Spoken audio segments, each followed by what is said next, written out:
U današnjem video radu analiziram vest da Belorusija započinje serijsku proizvodnju raketnog sistema protivvazduhoplovne odbrane na točkovima Buk MB2K, koji je idealan za opremanje srpske trupne PVO kao raketni sistem srednjeg dometa koji bi dopunio kineske raketne sisteme HQ-17AE.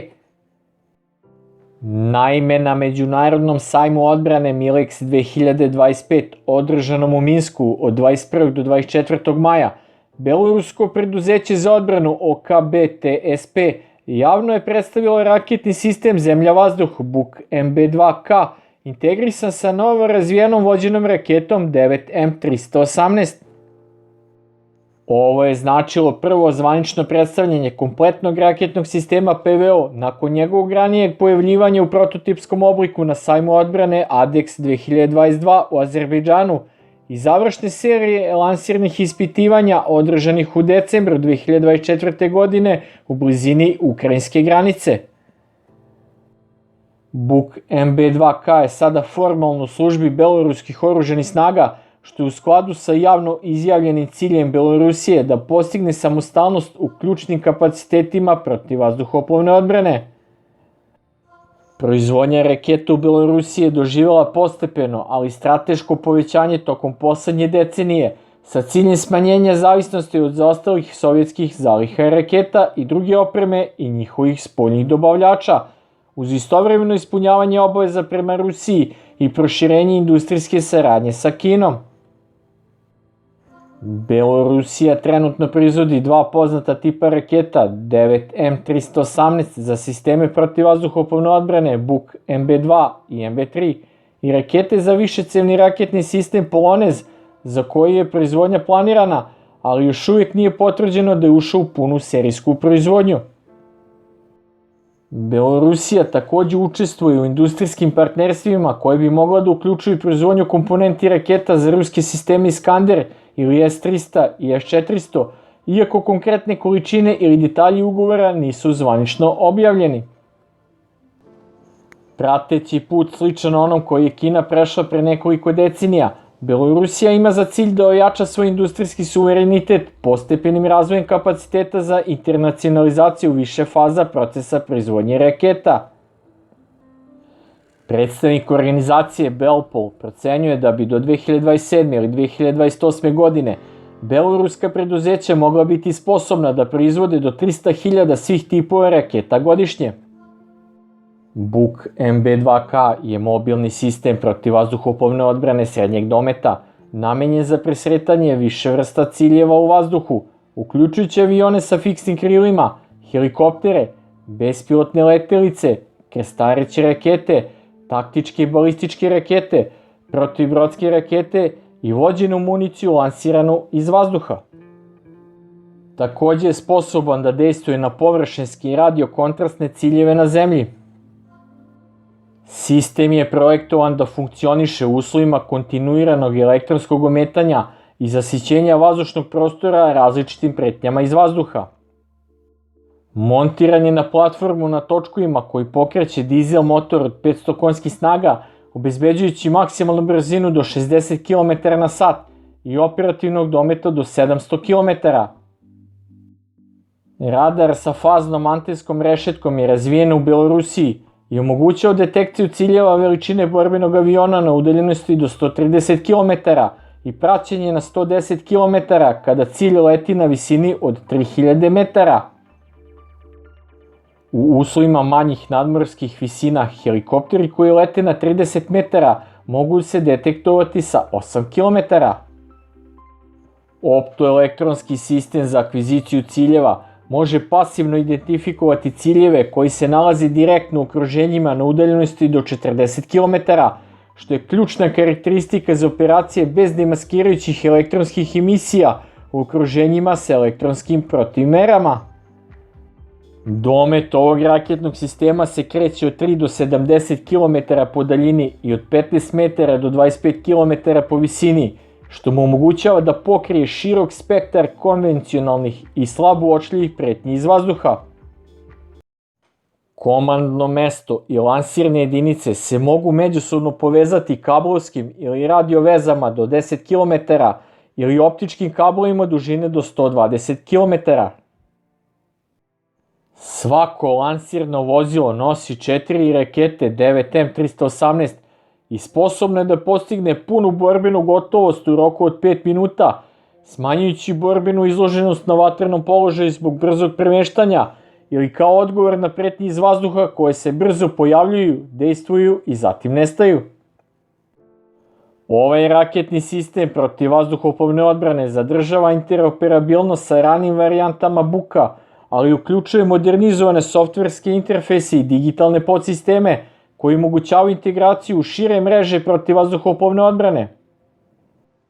Buk MB2K je razvijen kao potpuno beloruski sistem protivvazduhoplovne odbrane koji uključuje i radarske elemente za praćenje ciljeva u vazduhu proizvedene u beloruskoj vojnoj industriji i nudi se kao modernizacija za starije varijante Buk raketnog sistema iz sovjetskog doba za države koje ne mogu da nabave novije ruske PVO sisteme. Razvoj rakete 9M318 tipa Zemlja-vazduh, posebno dizajnirane za sisteme PVO Buk MB2 i Buk MB3, je počeo 2010. godina nakon prestanka ruskih isporuka rakete 9M38. Raketa 9M318 teži 815 kg i može da gađa avione, helikoptere u režimu lebdenja, taktičke i balističke rakete, krstareće rakete, municiju lansiranu iz vazduha i površinske ciljeve. Njena glava za samonavođenje sa aktivnim radarskim navođenjem omogućava raketi da samostalno prati i usmerava se na ciljeve tokom terminalne faze leta.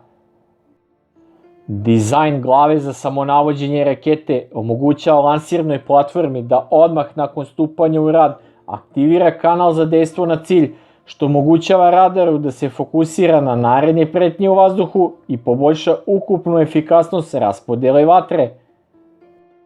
Raketa može da presretne ciljeve koje lete brzinom do 1350 metara u sekundi i da izdrži manevarska opterećenja do 25 G. Njen maksimalni domet je 70 km sa minimalnim dometom od 3 km i može da pogodi ciljeve na visinama između 15 metara i 25 km. Profil leta rakete uključuje trofaznu putanju, početno pojačanje, vođenje na sredini kursa sa korekcijama putem data linka i navođenje na kraju putanje putem aktivnog radarskog tragača. Dok su telo rakete, glava za samonavođenje i softver za vođenje rakete razvijeni u Belorusiji, raketni motor na čvrsto gorivo i određeni podsistemi se proizvode u Kini. Međutim, Belorusija nastavlja da održava bliske veze sa Rusijom, posebno u oblastima kao što su obuka, logistika i integracija sistema velikog dometa. Paralelno sa raspoređivanjem novih sistema poput Buk MB2K, Belorusija trenutno na svojoj teritoriji posjeduje ruske sisteme protivvazduhoplovne odbrane S-400 i raketne lansere Iskander i navodno se priprema za raspoređivanje balističkih raketa srednjeg dometa Orešnik ruske proizvodnje. Rusija i Belorusija su takođe sprovele zajedničke vežbe koje su uključivale bojevo gađanje balističkog raketnog sistema .U i drugih sistema na zajedničkim poligonima za obuku u blizini ukrajinske granice. Šta više, Belorusija je dozvolila stacioniranje ruskog taktičkog nuklearnog oružja na svom tlu, produbljujući vojnu integraciju sa Rusijom. Iako je Belorusija naglasila svoju ambiciju da izgradi domaće kapacitete za proizvodnju raketa, ona nastavlja da se oslanja na rusku podršku za napredne strateške sisteme i infrastrukturu za nadzor vazdušnog prostora. Paralelni razvoj domaćih raketnih sistema kao što su Buk MB2K i raketa 9M318 ne odražava razdvajanje od ruske tehnologije, već strategiju zaštite koja ima za cilj da obezbedi domaći kontinuitet u oblastima gde je ruska proizvodnja prestala ili gde politička ograničenja mogu ograničiti pristup takvim tehnologijama. Ovakav odnos snaga u savezu sa Rusijom ostaje asimetričan, pri čemu Rusija pruža i nuklearne i konvencionalne vojne garancije, dok Belorusija doprinosi logističkom i strateškom dubinom duž istočnog krila NATO-a. Posebno je zanimljivo ono što se u javnosti više ne spominje, da je 2017. godine Belorusija nudila u vidu donacije Srbiji za opremanje vojske sovjetski raketni sistem Buk M1-2, koji bi se modernizovao na standard Buk MB2, koji je približan standardu ruskog sistema PVO Buk M2. Tadašnji ministar odbrane Srbije je najavio nabavku 2 diviziona raketnog sistema protivvazduhoplovne odbrane, beloruskog Buk MB ili ruskog Buk M2. Ugovor sa Belorusijom je trebao biti potpisan 2018. godine, ali do realizacije ovog posla nije došlo i do danas je srpska trupna PVO ostala bez guseničnih raketnih sistema tipa zemlja-vazduh, koji mogu da prate oklopno mehanizovane trupe radi njihove odbrane od pretnji iz vazduha. Šansa je propuštena, ali je za utehu ostalo jer se danas zastarjeli sistemi protivvazduhoplovne odbrane KUB M1 digitalizuju i sposobljavaju na nivo KUB 2D, odnosno kvadrat 2D, kako bi srpska trupna PVO i dalje koristila ove raketne sisteme srednjeg dometa.